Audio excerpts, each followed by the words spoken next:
Chapter 2, in which I take you to Archibald Pidgeon, the third Archibald Pidgeon in a line of Archibald Pidgeons before him. Archibald's love for tea came from his mother's side of the family, as did his hairline and his teeth. These sort of things were important to Archibald, to know where he came from, to have a sense of history. I had a little bit of a mental breakdown back there. I found some cheese in the back of the refrigerator yesterday, and I'm just going to try it out because, remember cheese? Of course I remember cheese. Who would forget cheese? This guy probably doesn't remember any of the good cheeses. You had American, Cooper Sharp, provolone, cheddar, brie, Gouda, pepperdew, dill, gorgonzola, Havarti, Limburger, the stinky fart cheese. Remember? Cheese. Wow. Your friend would fart and you'd say like, ooh, that Limburger. Or was that just Pauly Shore? Oh, well, good show, old boy. He does know his cheeses. So it was then that Archibald had an idea. Wilkes-Barre citizens had either been killed by the Cubes or were hiding in a variety of half-doubles. With so many of the city's populace afraid to go outside, perhaps there was a chance that culture could be introduced to this place without them ever knowing. I know what I'll do. I shall start a tea league. It will be a time for tea and conversation between us intellectuals. No longer are our streets littered with 4x4s with their comical nutsacks hanging from their trailer hitches. No, sir. No, sir, our streets are empty. And soon, a new Vienna may emerge. Anyway, if you want to talk about cheese or anything, give me a ring. For the love of God, give me a ring. I shall contact this man by phone. Payphone, of course. The only one that remains.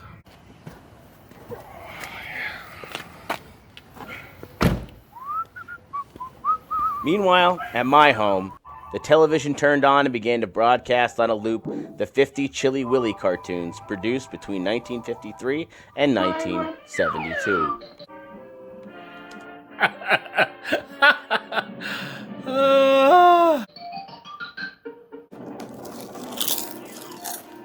A penguin!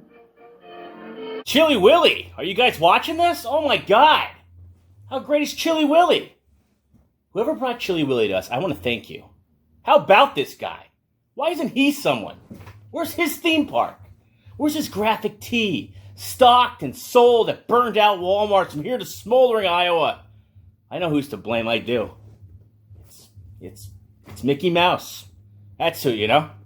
No one ever forgot Mickey Mouse with his red diaper with buttons.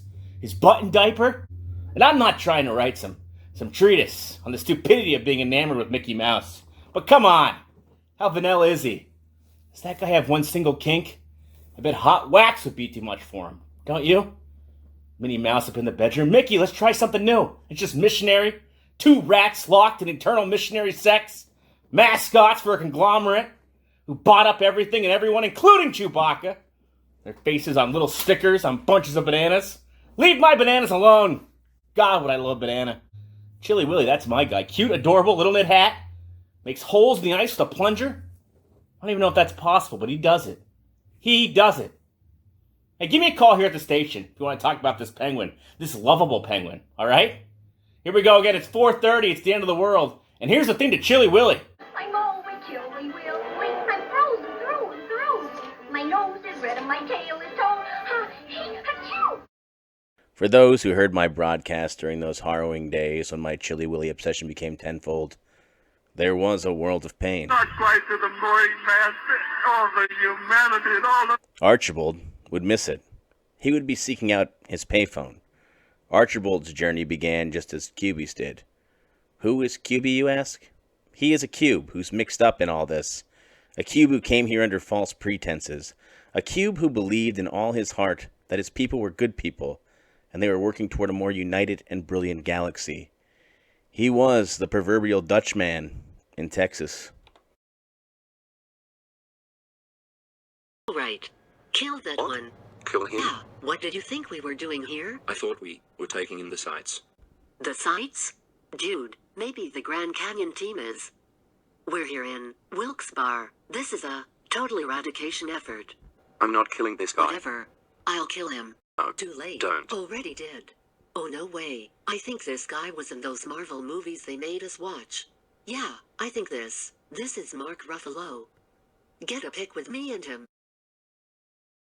Cubey simply backed away, into himself, away from it all, wondering how he had been so wrong to join the Grand March, as it was called on his world. He made his way around the country. Some of the cubes would comment on his absence, but most of them would just take pictures with the people they froze and say, "Was this guy in a Marvel movie?"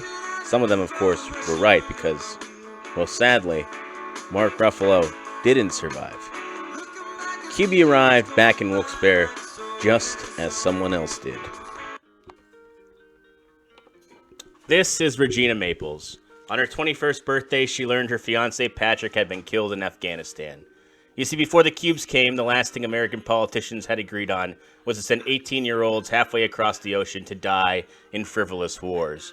Regina Maples had become a survivor since the moment Patrick died. She had to go to the grocery store alone for the rest of her life, only picking out the things she liked.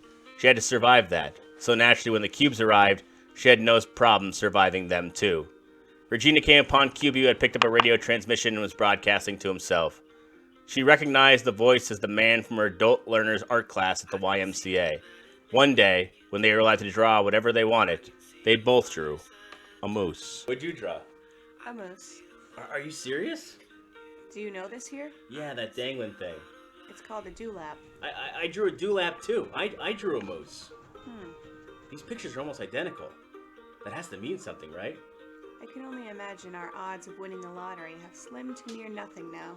I'm Richard Crow. My friends used to call me Crowsy, but, now we make sandwiches in all different restaurants, so we're not friends. Friends like we used to be. Like, we don't binge drink and lie about having dreams together anymore. But if we see each other at Target, we don't avoid eye contact. I'm Regina Maples. Moose enthusiast? Widow. My husband has been dead since we've been married, practically. That's incredibly sad. He left directly after our dinner at Applebee's. Jesus. I'm sad too, Not for good reasons like you. I'm just regular reasons. I'm under the innate impression as I round 30 that there might not be any more than this, just people living and breathing and distract themselves until death. Is that what brought you to this adult art class, Mr. Crow? No, actually, it was the wine. I thought I'd start drinking wine. Probably when I drew the moose with the Dewlap. Are you doing anything after this? That's the wine again. I don't do anything. I know. I just think if we both drew a moose, almost the same moose, we should at least walk to our cars together. I suppose. It does elicit some feelings of destiny, doesn't it? So Regina Maples and I walked to our cars together every day after art class. And when the art class ended, we'd still meet outside the building and talk about just about anything. At first, the walks were silent, but then as we continued, it became easier and easier. Did you ever want a milkshake? What do you mean? Like, were you ever sitting there and think, oh, I want a milkshake? No, that's disgusting. Yes, thank you. It is. Who said it was okay? What is it? It's milk and it's ice cream. Yeah, but ice cream is just the extreme form of milk. It's just milk and extreme milk. And you suck it through a straw, but you can't. And you're sick to your stomach and your head hurts? To crave a milkshake is to crave one's own destruction. Eating a milkshake is like voting for Trump twice. Please, no politics. Yeah, no, right, of course. It's not worth it at this impasse to introduce politics into our conversation. No, that's completely fair. I also don't want to speak about any of your dead pets either. Those stories should be kept to yourself. Your lost love for them will only hurt me. Yeah, okay, sure. Sorry. What was its name? A dog. Beef stick. The great American connectiveness, that's what we're all searching for, right? To stand together once again and shake hands and grab a beer and feel okay for 30 seconds. To know that the neighbor in our neighbor's house is a good and honest man who works his fingers to the bone in some factory plant that resides only in a Bruce Springsteen song. I decided to try to stop smoking cigarettes. One, because I'm running out of cigarettes, and second, something to do. Something to do, that's not smoking cigarettes. Look, it's 12 after 12, the other 12 after 12, and I'm sure some of us are dying to get a peek at dreamland. So here's a lullaby, my comrades in arms, my people of people who may still be peopling out there. Come from you? I cannot kill to this. This makes me feel.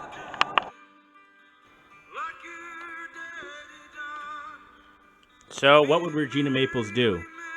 She went the way of Massachusetts poets. She found herself immersing herself in her surroundings, on a mission to find all the good places to sit and rest.